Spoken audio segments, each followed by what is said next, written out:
Kolkata Knight Riders IPL ফাইনালে রাজার মতো এন্ট্রি নিল গৌতম গম্ভীরের Kolkata Knight Riders. Captain Shreyas Iyer last বলে ছক্কা হাঁকিয়ে ফাইনালে তুলল কেকেআরকে। যে সানরাইজ হায়দ্রাবাদ এইবার আইপিএলে 6 বার 200+ রান করেছে, তাদেরকে 159 রানের মধ্যে গুটিয়ে দিয়ে ফাইনালে পা রাখল কলকাতা নাইট রাইডার্স। এই আইপিএলের সবচেয়ে বিধ্বংসী ব্যাটিং লাইন আপকে ছারখার করে দিয়ে মিচেল স্টার্ক তুলে নিলেন 3টে উইকেট, আর বুঝিয়ে দিলেন কেন তাকে 24,75,00,000 টাকা দিয়ে কিনেছিল কলকাতা। বড় প্লেয়ারদের এটাই মাহাত্ম্য, বড় ম্যাচে কামাল করে দেখান তারা। এই কিছুদিন আগেই আইপিএল ইতিহাসের সর্বোচ্চ 287 রান করা টিম সানরাইজ হায়দ্রাবাদকে 38 রান বাকি থাকতে 8 উইকেটে হারিয়ে কেকেআর জন্য বুঝিয়ে দিল বিপক্ষে যত বড় শক্তিশালী টিমই থাকুক না কেন, এই আইপিএলের আসল দানব কলকাতা। আগামী 26 মে ফাইনালের পর আইপিএল ট্রফিটা হয়তো কলকাতাতেই ঢুকবে। কেকেআর শেষবারের মতো আইপিএল ট্রফি জিতেছিল আজ থেকে প্রায় 10 বছর আগে। সেইবার ক্যাপ্টেন ছিলেন গৌতম।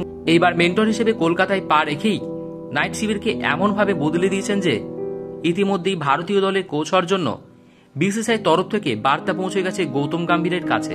বিগত কয়েক বছর থেকে নড়বড়ে হয়ে থাকা একটা দলকে কিভাবে একটা চ্যাম্পিয়ন দলে পরিণত করতে হয় তা দেখিয়ে দিলেন গম্ভীর।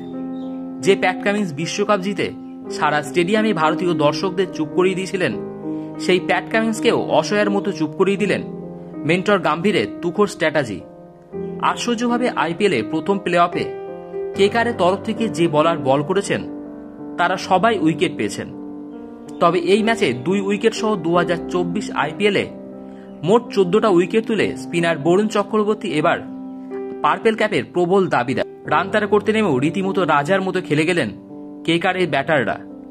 নারিন আর গুরবাজের ইনিংসের পরেই রীতিমতো ব্যাট হাতে ঝড় তুললেন শ্রেয়স আয়ার এবং ভেঙ্কটেশ আয়ার।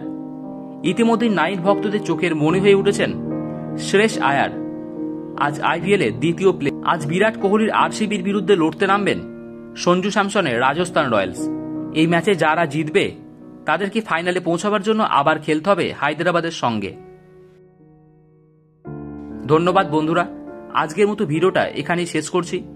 ভিডিওটা কেমন লাগলো সেটা কমেন্ট করে জানাবে, আর চ্যানেলে যদি কেউ নতুন হয়ে থাকো চ্যানেলটাকে সাবস্ক্রাইব করে দিয়ে আমাদের সঙ্গে থাকবে।